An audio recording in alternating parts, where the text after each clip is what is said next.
예, 안녕하세요. 예, 한국문화유산 미학산 책 비파형 동검이 이번 주제입니다.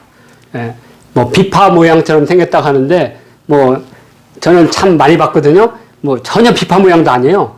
근데 뭐 비파 모양을 하니까 그래서 왜 일본인들은 이 단검의 이름을 비파형을 했느냐? 지역성과 역사성이 들어가면 안 되니까. 저는 어떤 걸 할 때 가장 문제가 뭐냐면 그 만든 주체가 안 들어가는 거. 그러니까 원래는 고조선 동검인 거예요. 고조선 동검. 고조선 동검에 초기형이 있고 중기형이 있고 후기형이 있는 거예요. 그런데 이것을 굳이 비파형 동검, 세형 동검 이런 식으로 분류를 해서 그 안에 고조선이라는 걸 배제시켜 버리는 거죠. 그래서 어쩔 수 없이 저도 비파형 동검을 썼지만 소개할 때마다 다 이제 고조선이라는 말을 계속 쓰도록 하겠습니다. 자, 자, 이렇게 생겼습니다.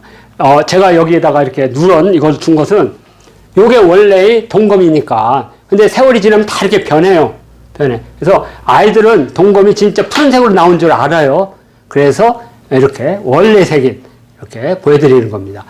요건 이제 중국의 윤영성 박물관에 예전에 이제 요하 문명전을 했었는데, 지금은 이제 고대 요령전이라서 바뀌었어요. 상설 전시로. 거기 가면 완벽하게 노랗게해서 이렇게 전시하고 있습니다. 이렇게.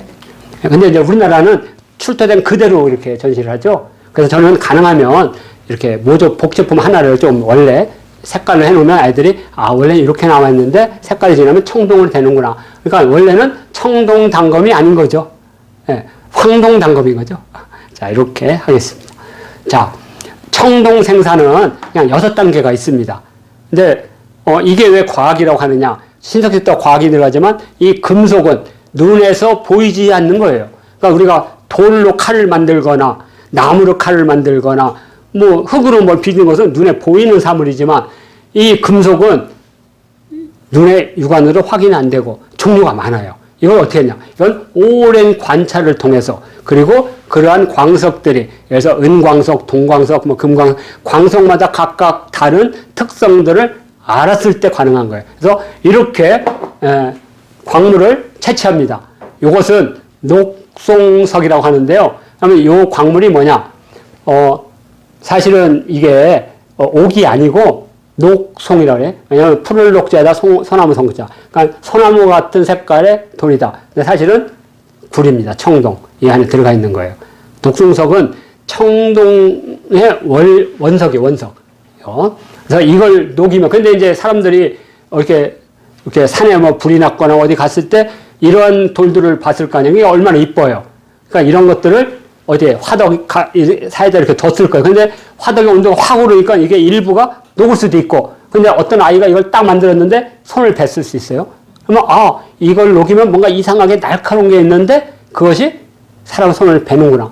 그러면 돌로 나무칼로 이렇게 고기를 쓰던 거에서 이걸로 이런 과정들인데 이게 뭐 1, 2년 된 게 아니고 수백, 수천 동안 그런 이제 인간의 경험이 집약됐겠죠. 그러면 이제 이러한 돌의 색깔을 보고 여기는 은이 있구나. 여기는 주석이 있구나. 여기는 납이 있구나. 이거 다 알아버린 거죠. 흰색이 있으면 은광석이나 납광석이나 알 수 있어요. 자, 그래서 사람들은 그걸 갖다가 해보니까 불이 조금 오를 때는 녹고 어떤 건 안 녹고, 그래서 이걸 순서대로 정했겠죠. 머리 좋은 사람이 어디 탁자가 없었구나. 그때는 바위면에다가 이걸 놨을 거예요. 이렇게 생긴 것은 요 정도 나무 때 있을 때 녹고, 이건 요 정도 나무 있을 때 먹고. 근데 문제는 이렇게 녹아가지고는 양이 안 나오는 거예요.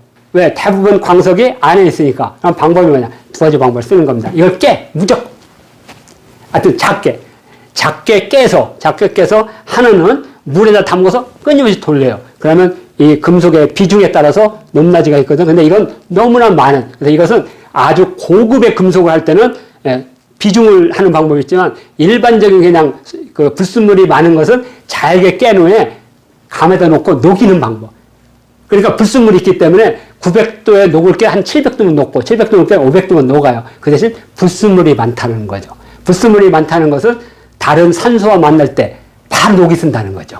그렇지만 최초의 철도 그렇게 쓰는 겁니다. 순도가 뭐 90, 95가 아니라 순도 한 60, 70. 그걸 우리는 주철이라고 해요. 그리고 좀 더 지나면 이제 연철이 있습니다. 연철은 두드리는 거거든요. 아마 우리 역사에서 이 강의하는 오순재 선생 같은 공대 출신들이 역사와 만나니까 이런 부분이 또 무지 또 밝으세요. 역사하는 사람도 화학이나 금속학을 해야 돼요. 광물학도 해야 되고. 그래서 이렇게 동광석을 재련합니다. 녹이거나 특히 도자기를 할 때는 아까 테토를 물속에다 해가지고 그 철분을 낮추면 백자가 나온다고 그랬죠? 테토가. 이런 것처럼 그걸 다른 거예요. 그럼 세 번째 장을 재련합니다. 그래서 이제, 불에 녹여서. 그다음에 온도가 다 다르겠죠? 주소 온도. 그러면 이것을 탁 합금을 시킬 수 있는 능력이 있어요. 이게 이제 가장 큰 기술입니다. 이게 자연 상태에서 이게 잘 안 되거든요. 잘 안 맞아요. 특히, 납이나 아연 같은 것을 추출하기가 무지 힘들어요. 그래서 이 아연 추출 방식과 구리 추출 방식이 달라서 이것을 둘이 결합해야 돼. 어느 순간에. 이게 합금의 기술입니다. 합금의 기술이 나오면 저렇게 이제 틀이 만들어지겠죠. 우리말하면 기계를, 공장을 세우는 거죠. 공장. 이게 없으면 수입품이거나 전달된 거예요. 그런데 이게 있다는 건 뭐야? 여기서 생산했다는 겁니다. 독자적 생산 기술을 상징합니다. 우리나라 청동기는 전부 다 청동 주물이 나옵니다. 중국은 이제 주로, 이 흙을 큰 황토나 이런 것을 가지고 주물을 만드는데 우리는 활석을 가지고 만드는 특징입니다. 활석. 그래서 이렇게 도끼를 만드는 이런 것들이 다 나옵니다. 특히 뭐 청동 거울을 만드는 주물. 예, 틀이 다 나옵니다. 거푸집이라고 부르는 것. 그리고 이걸 통해서 이렇게 노란 바로 청동 거울이 나옵니다. 근데 청동 거울이 자연 상태에서 공기를 만나면 이렇게 푸르게 변해요. 그래서 우리가 청동 거울이라고 하는 겁니다. 그래서 우리 선생님들이 청동기 시대 때 청동기를 푸르다고 하면 안 되는 겁니다. 그냥 우리가 현재 보니까 푸르러서 청동이라고 부르는 거예요. 자, 이렇게 6단계. 그러니까 엄청난 과학인 겁니다. 자, 그러면 우리가 이렇게 청동시대를 이렇게 중요시 여기느냐? 바로 이 금속을 재련할 수 있는 기술과 지식을 가진 사람들은 이것이 하늘로부터 왔다고 본 거죠. 천명을 받은 자, 특별한 자, 샤만. 이 사람들이 가진 권력을 우리는 종교권이라고 합니다. 근데 이 종교권을 자기들만 계속 유지하고 싶어요. 근데 이제 집단이 커지고 세력이 커지면 집단이 나눠지겠죠. 그러면 혈연으로 바뀝니다. 그러니까 샤만을 중심으로 하는 샤만 계급에서 이제 가족 단계로 넓어져요. 그러니까 샤만은 요거잖아. 이렇게. 근데 요게 이제 가족 단계로 넓어져 혈연권이라고 합니다. 지배 집단이 형성됩니다. 그리고 이제 지배 집단을 유지하기 위해서 나오려면 뭐가냐? 잉여 생산이 나오게 되죠. 그 잉여 생산으로 유지되는 힘, 그걸 군사권이라고 합니다. 여기에는 뭐 요즘 말하면 경찰, 군대, 사법, 검사, 이런 거 다 들어가겠죠. 근데 제가 생각에는 이거보다 더 무서운 게, 관습 같아요. 그러니까 예를 들어서 나이 드신 분이, 나이로, 너희 새끼들이 몇 살이야! 이렇게 하는 거야. 하여튼 예전에는 이렇게 군사권, 이것을 권력이라고 그래요. 종교권, 혈연권, 군사권. 이 권력을 움직이는 합법과 비합법으로 권력을 움직이고 행사하는 것. 그걸 우리는 국가라고 부릅니다. 그래서 세 번째는 국가가 탄생합니다. 그래서 국가가 말 안 들면 힘을 가하는 거. 이걸 강제력이라고 하고요. 이 강제력에서 걷어들이는 것. 삥 뜯는다고 하거든요. 이걸 그냥 제가 아이들한테 삥이라고 하긴 좀 그렇잖아요. 스타일 착취잖아. 이거 할 수 없어? 그냥 동원력이라고 제가 온한 기법을 쓴 겁니다. 그래서 동원한 것은 보통 조용조 세법에서 조세, 부역, 그다음에 특산물 바치는 거, 그리고 군대 가는 거. 4대 동원력이죠. 근데 이제 동네에 늑대 같은 사또가 오면 요거 말고도 많죠. 우리 엄마 생신날, 우리 부인 생신날, 우리 아들 어느 날. 이제 이 삥이 무서운 거죠, 이 삥이. 그래서 가렴 주고는 맹수보다 무섭다는 게 여기 나온 거죠, 동원력. 근데 이게 안 지켜져. 그럼 어떻게 되세요? 강제력이 들어가는 거죠. 군대 가서 무력수단, 또 유령도 만들고, 말 안 들으면 손목 자르고, 모가지 자르고, 뭐 혓 자르고, 예? 그리고 이제 여기다 종교관이 결합되면서 먼 관습을 만들어. 수없이 만들어요. 이렇게. 그리고 여기다 이제 종교예법 들어가, 신분제도 들어가고, 이것이 바로 국가의 강제력과 동원력인데, 이런 것들이 대체적으로 동아시아에서는 청동시대 때 만들어졌다는 거죠. 그래서 동아시아 역사에서는 이 청동기를 중요시한 이유는 바로 이러한 국가가 등장할 수 있는 기본적인 토대가 있기 때문에 청동기가 나오면 그 국가가 뭐냐 이거죠. 우리 이것을 고조선이라고 부를 수 있다는 거죠. 그러니까 고조선은 그 전에도 있을 수 있습니다. 신석시대도. 근데 이제 강력한 지역을 통합하는 연합적 성격의 주도권을 가지려면 이 정도 과학 지식과 통합된 문화적 영토가 있어야 됩니다. 그러면 어떻게 하냐.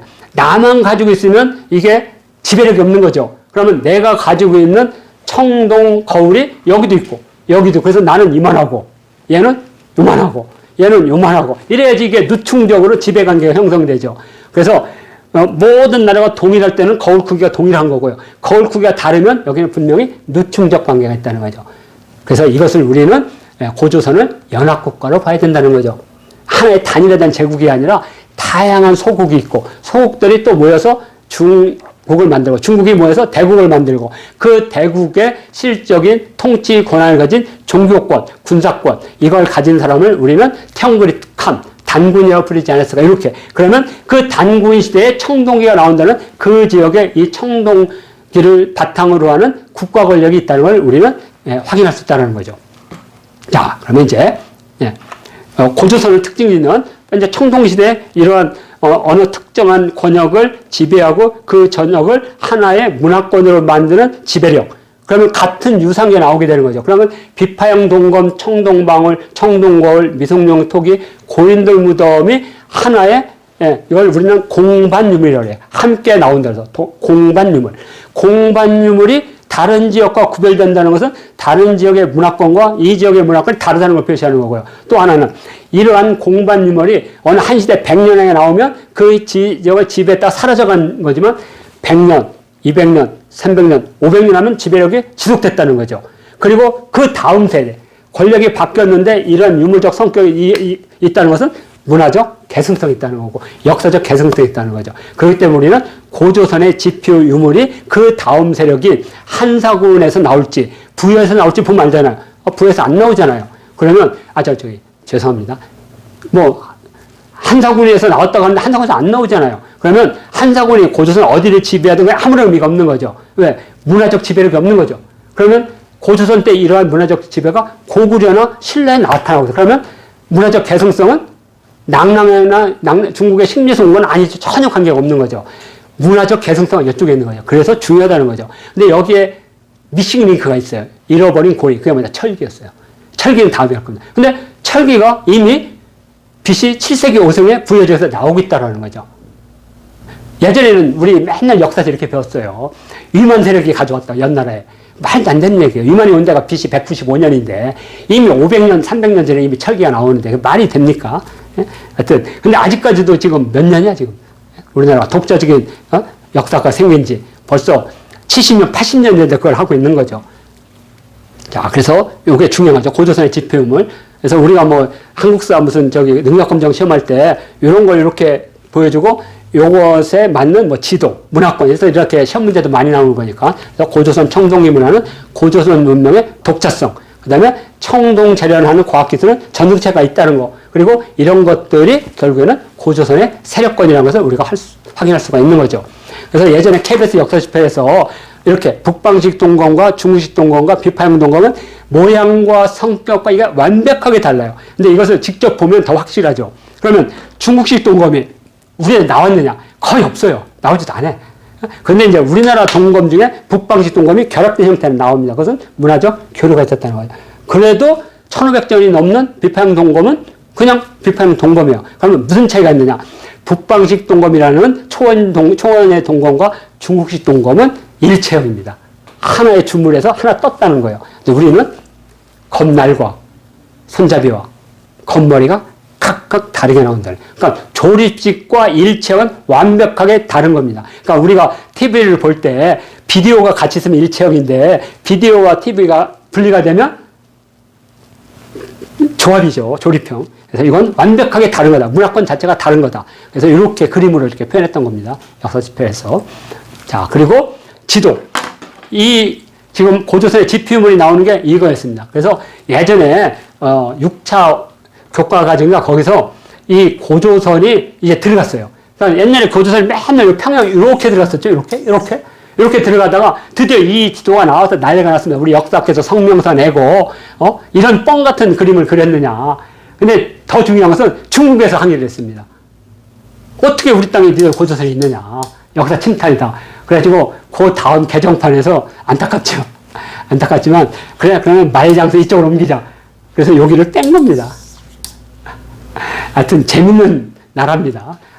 예, 그래서 최초의 그래서 여기 보면 동이족 분포지라고 있어요. 예전에 여기 고조선 말고 여기 동이족의 분포지역 이렇게 표시했던 겁니다.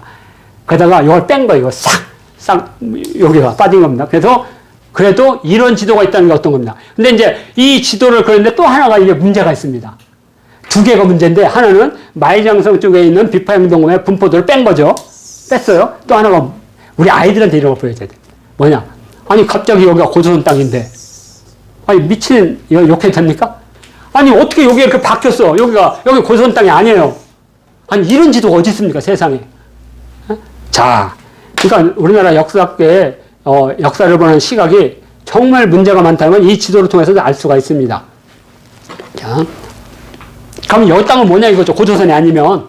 네? 자, 이렇게 보고 빨리 하겠습니다. 자, 이제 비파형 특징입니다. 그래서 우리나라 비파형 특징은 조립식이라는 거. 네? 그래서 여기 아래쪽에 이건 12대 영재에서 나온 건데 12대 영재에서는 왜 여기가 손잡이가 없느냐. 이때는 나무로 만들었어요. 나무로 하고 큰 옥돌 같은 걸 이렇게 머리를 했어요. 그러니까 나무가 썩으니까 이거 나왔는데 8세기경 심양의 정과 유적이 닿으면 완벽하게 신과 손잡이와 검머리가 완벽하게 조립형으로 나옵니다. 대단한 거죠. 일단 조형적으로 아까 우리가 앞쪽에서 뭐 참외 모양명도 설명을 했는데 참외 모양과 비교해도 진짜 아름답습니다. 이 자체가 한번 보세요. 얼마나 아름다운지. 여기 조형적으로 다른 나라의 청동당은 페르시아도 있어요. 다. 근데 아마 저기 예전에 어느 역사학자가 청동시대 가장 아름다운 기형을 가진 최고의 예술품이라고 했어요. 이걸. 저는 당연히 이거 최고의 예술작품이라고 봅니다. 이렇게. 자, 두 번째로는 다른 전 세계 청동단검에 없는 우리만의 청동단검에는 뭐가 있느냐. 가운데 엄청나게 큰 줄기가 있습니다. 그러면 이 줄기를 왜 이렇게 만들었을까? 이걸 우리가 상상을 해봐야 되거든요. 단순하게 튼튼하게 위해서 그럴 수 있지만 좀 더 생각해 보세요. 그래서 저는 이제 이걸 비파형이라고 부르지 않아요. 아이들한테 물어봐요. 뭐 같냐 이렇게. 가운데 이렇게 하면 이제 앞에 설명을 해야 돼요. 하늘과 땅을 이어주는 상징적 것은 우리 조상들은 나무를 했다. 그래서 환웅이 신다서 내려왔다. 그걸 설명을 해줘. 조금. 그리고 나서 이제 이걸 물어보면 나무요 이렇게 합니다. 되게 재밌잖아요. 다 짜고 치는 거지만 그래도 아이들은 이 순간 적어도 이걸 비파형이 아니라 나무로 인식한 애들은 한 번쯤은 나무라는 생각을 하게 됩니다. 돌기가 이렇게 있어요. 특징 전 세계는 없습니다. 만들기가 어려운 거예요. 이 기법이 엄청 어려운 겁니다. 아무튼 자, 그 다음에 또 이 줄기 옆에 뭐 홈을 파놨어요. 홈을. 근데 이게 이제 우리나라 말하는 이제 세영동검이나 그 위에 나오는 여러 가지 과나 창에도 똑같아. 근데 그러면 중국에 있냐? 없어요. 만들기가 어렵기 때문에. 왜 만들었냐 이거죠. 분명히 이유가 있을 거예요. 지금은 이제 특징만. 그러니까 비파형 동검에서 만날 수 있는 특징을 지금 쭉 보는 겁니다. 공통된 거예요. 돌기가 있고 돌기 사이에 홈을 파놨어요. 피움부터 혈조라고 하죠. 자, 그 다음에 짧아요. 자, 무슨 뜻이냐면, 자, 보통 단검이 45cm, 50cm인데, 검신을 38cm로 만들었어요. 그러니까 다른 것은 70cm고 다른 나라 것은. 근데 우리나라는 짧아. 그것도 또 손자벽 이걸 또 놨어. 그럼 왜 했냐, 이죠. 청동은 찌르는 용도예요. 찌르는 용도. 베는 용도가 아니라. 그래서 검이라고 하거든요.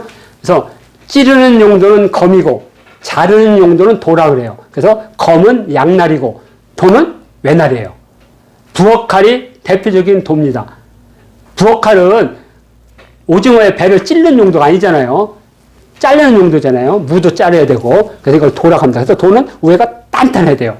그래서 날이 있고. 근데 검은 위가 필요 없어요. 앞쪽이 뾰족해서 몸속에 들어가야 돼요. 그죠? 그래서 짧아야 돼요. 그래서 길면 이게 부러져요. 잘못하면. 짧게 하는 거. 이렇게. 그런 용도도 있다. 이렇게 일단 특징만 보겠습니다. 자, 그래서 이 모양이 비파로 되어 있습니다. 뭐 이렇게 보면 비파 같아요, 그죠? 밑에가 둥글고 이쪽에. 그래서 일본인들이 이걸 비파형이라고 딱 하는 순간 이제 비파형이 된 거예요. 그래서 우리는 이걸 이제 뭘로 바꿔야 되냐면, 그래서 이제 이게 이제 주로 요령에 나오니까 이것도 박물관한테 그렇게 바꾸라고 했는데 안 돼. 랴오닝 타이프라고 돼 있어요. 랴오닝 타이프. 그러니까 요령식이라는 거예요, 요령식. 아니, 이게 왜 요령에만 나와? 함경도도 나오고, 강원도도 나오고, 여수도 나오는데. 그러니까 요령에 많이 나온 건 사실이지만, 외국인들이 봤을 때 랴오닝 하면 이거 중국이잖아요. 중국 지역에. 아니 그리고 요령식이 우리말로 요령이라지 왜 랴오닝 타입이라고 해? 랴오닝 타입이 됐어요. 그래서 이것도 바꿔야 돼. 이제 다음 단계가 뭐냐? 고조선식으로 바꿔야죠. 고조선 동검으로. 그러니까 비파형 동검에서 지금 랴오닝식에서 고조선 동검으로 바꿔야 되겠죠. 이렇게. 그래서 하여튼 이 비파형 동검은 일단 모양이 이뻐요. 다른 건 그냥 다지 동검을 때 기능이지만 이건 기능 더하기 뭔가 있어요. 그게 뭐냐? 패착의 장식미라든지 권력의 위용성이라든지. 그러니까 모든 군사들이 이렇게 하는 것은 위용성이 없지만 이것은 아름답잖아요. 그래서 무기로서도 기능하지만 예전에는 그냥 장식용이라 했거든요. 근데 고창의 고인돌에서 대퇴부에 요 검날이 깨진 게 발견이 됐고요. 또 하나는 광주에서 나온 이 비파형 동검이 주물 틀에 좀 안 맞아요. 안 맞아. 그래서 이게 이상하다. 그래서 국립중앙박물관에 있는 거 맞췄더니 이건 딱 맞아요. 그 뭐냐? 이쪽 것은 깨진 거예요. 앞이가 똑 부러진 거예요. 그럼 어떻게 해요? 갈아서 쓴 거예요. 그러니까 옆에는 다 맞는데 이 앞부분만 짧아요. 그러니까 이것은 뭐예요? 재활용을 했다는 걸 알 수가 있죠. 이렇게. 아무튼, 무기로서의 기능이란 뭐냐면 옆쪽에 날개가 있으니까 이게 살상을 할 때, 이 자상의 포면력이 넓어져요. 이건 이따가 하기로 하고, 그래서 검날의 날개, 여기 비파형과 검날의 날개가 다 있습니다. 이게 특징입니다. 하나 더 있죠? 바로 겉머리가 있습니다. 겉머리. 이게 별거 아닌 것 같아요. 겉머리가 크면. 누가 그러더라고? 애들이 검을 이렇게 해서 머리를 찍으면 좋다고. 그건 이제 나중에 얘기하겠지만, 겉머리를 크게 하는 이유가 있습니다.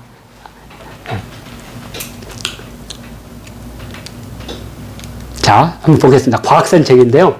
비파형에. 자, 먼저, 비파형을 하면 파열, 그러니까 자상이 넓어져요. 자상이 넓어지기 때문에 푹 찌르면, 여기만 찌르면 장기를 피해갈 수가 있지만 넓으면 어떻게 되세요? 장기가 걸리잖아요. 많이 찢어집니다. 이 앞쪽은 여기 살을 찢는 역할을 하지만 양쪽의 날개는 안에 있는 장기를 자르는 역할을 합니다. 참 힘들죠. 근데 전장에서 자비는 곧 나한테는 죽음이죠. 그래서 전쟁에 자비가 없는 겁니다. 그렇기 때문에 인간사에서 하지 말아야 할 게 전쟁이잖아요. 그래서 예전에 송나라 사람의 인이라고 했잖아요. 적이 들어오니까 막지 말자. 그건 어진 게 아니다. 그래서 결국에는 나라 망했잖아요. 송양지인이라고 부르잖아요. 전쟁은, 그래서 서산대사도 지옥에 갈 각오를 하라고 그랬어요. 일살다생이라고 했거든요. 너가 한 명을 죽임으로써 너는 지옥 가라. 그 대신 너의 목련 존자처럼 지상보살이 너를 구해줄 것이다. 다 지옥 가라 그랬어요. 그 대신 수많은 백성을 살린다는 거야. 일살다생의 원리. 근데 스님이 내가 죽이면 안 된다. 이러면 안 된다는 거죠. 자, 그래서 그 다음에 짧으면 단검이 무지 강해져요. 강도가 굳어져요. 굳기가 무지 강해집니다. 거기다 돌기까지 있어요. 그러니까 이거 웬만해서 탕 치면 적의 단검은 뚝 부러지게 되어 있습니다. 이렇게. 자, 그래서 길이가 짧다는 것이 이런 특징이 있고요. 다음에, 검심 중앙에 돌기입니다. 근데 이 돌기도 당연히 강해지죠, 검이. 탁 했을 때 적이 그냥 찌르세요 하겠어요? 온몸을 비틀죠. 그때 웬만하면 검이 부러져요. 이거 안 부러진다는 거죠. 그러니까 그걸 정말 이걸 제작한 고조선의 기술자들이 생각하고 만들었는지 우리는 알 수가 없어요. 그렇지만 해석을 그렇게 할 수 있다는 거죠. 가운데 돌, 근데 더 중요한 게 있다죠. 이 전시에는 살상력을 높이지만 평시에는 제사를 지낼 때 이걸 들고 딱 있는 순간 이 검은 뭐가 되겠어요? 모세의 지팡이가 되고 아브라함의 지팡이가 된다는 거죠. 바로 나무가 될 수 있다는 거죠. 그래서 이건 나무 줄기를 상징한 것이 아닐까. 이건 나뭇잎이 아닐까. 이렇게 한번 상상을 해봤습니다. 그러면 이 상상력이 어디에 근거하느냐? 두 군데서 근거합니다. 첫째, 우리나라 신라 금관의 나뭇잎. 그리고 페르시아에, 이걸 했어야 되는데, 페르시아 청동 단검에요. 잎사귀가 열리는 단검들이 많이 출토가 됩니다. 개들도 사실 이 나무를 숭배했거든요. 시리우스 대왕 벽화에도 나무 밑에 있잖아요. 그래서 이것은 나무 줄기가 아닐까 이렇게 상상을 하고 있고요. 다음에 이게 중요합니다. 자, 이걸 딱 찌르게 되면 이 검이 들어간 쪽에는 공기가 딱 있는데 검만큼 들어가니까 공기가 압축되겠죠. 그래서 이게 살이 딱 오므라들게 돼요. 그냥 안 빠져요. 빠지려면 어떻게 돼요? 발로 배를 하고 이렇게 하는 순간 모가지가 날아가죠. 누가 찌르겠죠. 돌칼로 대가리를 찢거나. 그러니까 제일 좋은 방법은 푹 찔렀을 때 안에 있는 피가 검이 들어간 만큼 피가 어떻게 해야 돼요? 빨리 슉 빠져나오겠죠. 그래서 피가 쭉 빠져서 피움통이를 하는 겁니다. 그 피가 나오면 어떻게 돼요? 윤활유 역할을 해서 뺄 때 고기 맨살을 찔렀다가 나올 때는 윤활유 역할을 해서 쭉 빠지면 또 팍팍. 이건 애들한테 하면 안 돼요. 하여튼 살상력을 높이는 그런 역할을 하지 않았을까. 저 창조를 씁니다. 저기 목을 팍 찔러서 뺐을 때 바로 뺄 수 있는 그런 역할을 하지 않았을까. 이렇게 추정을 합니다. 그러면 또 있습니다. 이게 날개가 있다는 거 아까 말했죠. 그 장기의 표면적을 찌르는 표면적을 넓히는 효과가 있다. 그래서 다른 나라는 그냥 다 그냥 밋밋한 민날입니다. 우리만 비판하래요. 이것은 어떤 특별한 제의적인 목적과 함께 살상을 높이는 목적이 있지 않았을까 이렇게 추리한다는 거지. 또 하나가 있습니다. 이것도 되게 중요한데요. 바로 거푸집입니다. 거푸집이 나오지 않으면 이것은 수입하거나 가져온 거겠죠. 거푸집이 나오는 것은 독자적 기술이 있다는 거죠. 그리고 이 독자적 기술은 이 청동기를 만드는 금속의 배합률도 봐야 되고 모양도 봐야 되고 그죠? 제작 기술도 봐야 되고 그다음에 생산 공장도 봐야 되는데 이게 생산 공장이죠.